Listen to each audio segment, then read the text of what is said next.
जय मसीह की। एक बार फिर से हम प्रभु यीशु मसीह का धन्यवाद देते हैं कि प्रभु ने आपको और मुझे एक बार फिर से अपने सम्मुख बैठने का अवसर प्रदान किया। और मैंने इस बार फिर से वही वचन लिया है जो आपके मध्य में मैं कहना मांगता हूँ। वो वचन है कि परमेश्वर यीशु मसीह का आगमन, प्रभु यीशु मसीह का दोबारा इस पृथ्वी पर आना। प्रभु यीशु मसीह इस पृथ्वी पर सचमुच आने वाले हैं। अभी आप ये सोच रहे हैं कि प्रभु यीशु मसीह सचमुच इस जगत में आने वाले हैं, ये मैं कैसे मान लूं? प्रभु यीशु के इस धरती पर पुनः वापस आने पर क्या क्या घटनाएं होंगी, उस विषय पर जो भविष्यवाणियां की गई उन्हें आप ध्यानपूर्वक पढ़ें।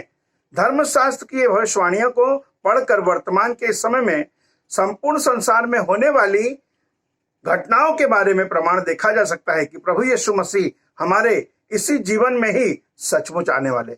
इस जगह वचन में लिखा गया है, वर्तमान में जो इस संसार में घटनाएं घट रही हैं, आज इस संसार में जो घटनाएं घट रही हैं, उस घटनाओं के कारण हम जान सकते हैं कि प्रभु यीशु मसीह का आना बहुत निकट है।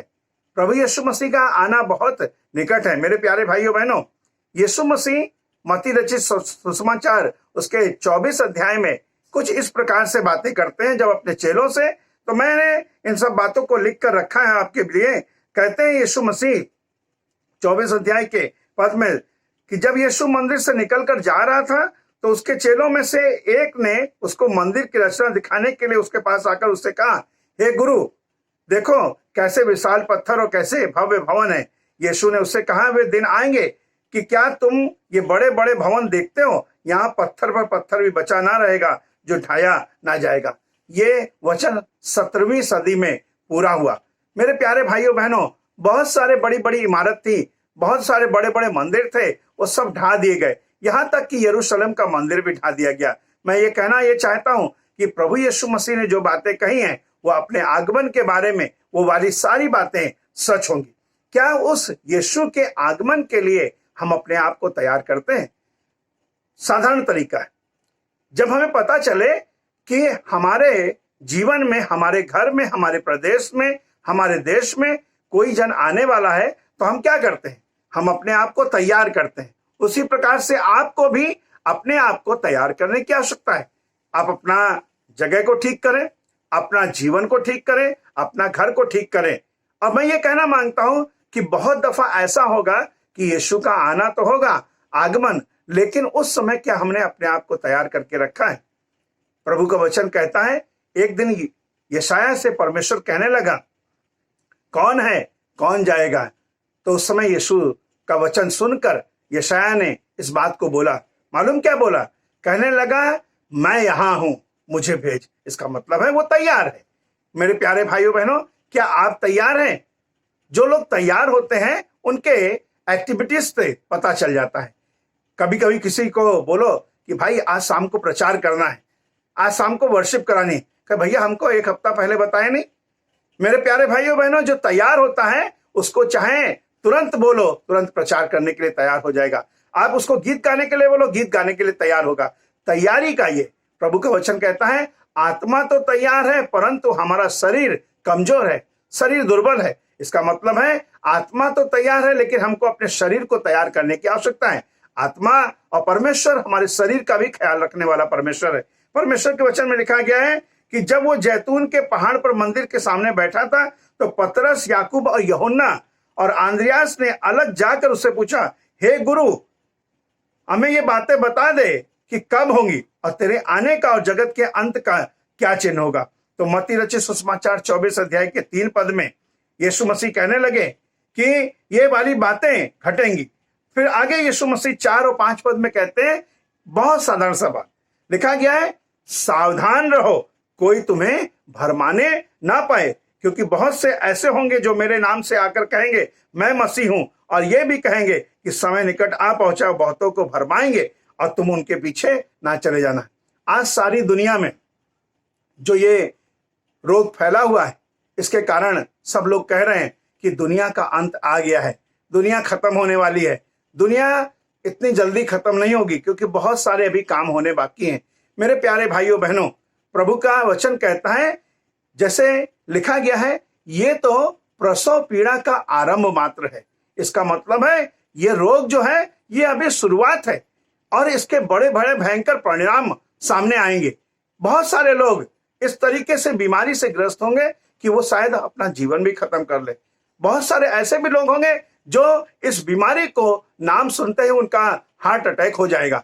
बहुत सारे ऐसे लोग होंगे जो अपने जीवन में इस प्रकार से बात रखेंगे कि मैं ये करूं कि ना करूं, मैं यहां जाऊं कि ना जाऊं, मेरा क्या होगा, मेरे परिवार का क्या होगा, मैं कैसे जीऊंगा, कैसे बचूंगा, मेरे घर का ख्याल कौन रखेगा। मेरे प्यारे भाइयों बहनों, ये सारी बातों का केवल एक ही जवाब है, वो जवाब है यीशु मसीह। यीशु मसीह कहते हैं कि कोई तुमको भरमाने ना पाए, अर्थात कोई तुमको धोखा देने ना पाए।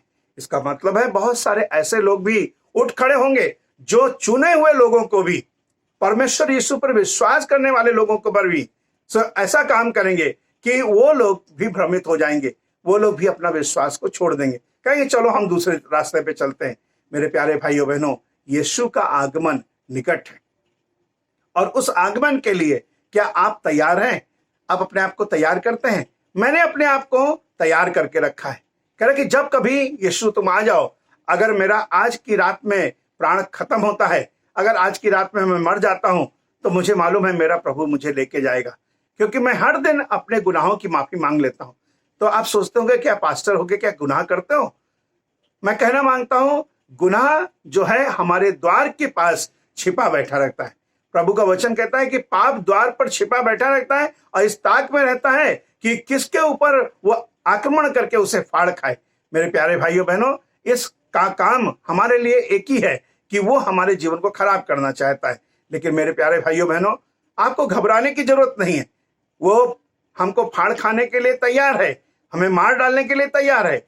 यूहन्ना लिखित सुसमाचार 10 अध्याय के 10 पद में यीशु मसीह कहते हैं, चोर तो सिर्फ चोरी करने के लिए, विनाश करने के लिए, वध करने के लिए, पूरा डिस्ट्रॉय करने के लिए आता है, किंतु आज यीशु कहते हैं मैं इसलिए आया हूं कि लोग जीवन पाएं और बहुत ऐसे जीवन पाएं।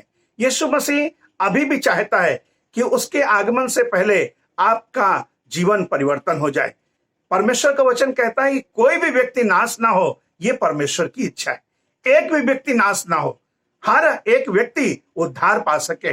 मैंने अपने जीवन में यह प्रयास किया है, मेरे आसपास के लोग उद्धार पा सके। मैंने अपने आसपास के लोगों के लिए प्रार्थना करी है। मैंने अपने आसपास के लोगों के लिए सुसमाचार प्रचार करने का इंतजाम किया है। और जब कभी भी ऐसा मौका आता है तो मैं क्या करता हूं कि अपने घर में एक साउंड बॉक्स लगाता हूं और जिससे वो सुसमाचार दूसरे के कानों तक पहुंच सके, यीशु की आवाज उन तक पहुंच सके। जीवन बदलने के लिए ढेर सारी बातों की आवश्यकता नहीं है, लेकिन जीवन बदलने के लिए एक ही बात काफी है। यीशु का एक वचन ही आपके जीवन को बदल सकता है। और यीशु कहते हैं कि तुमको कोई भी धोखा देने ना पाए। बहुत दफा कहते हैं कि हम तो धोखा नहीं खाना चाहते थे, लेकिन उसने धोखा दे दिया।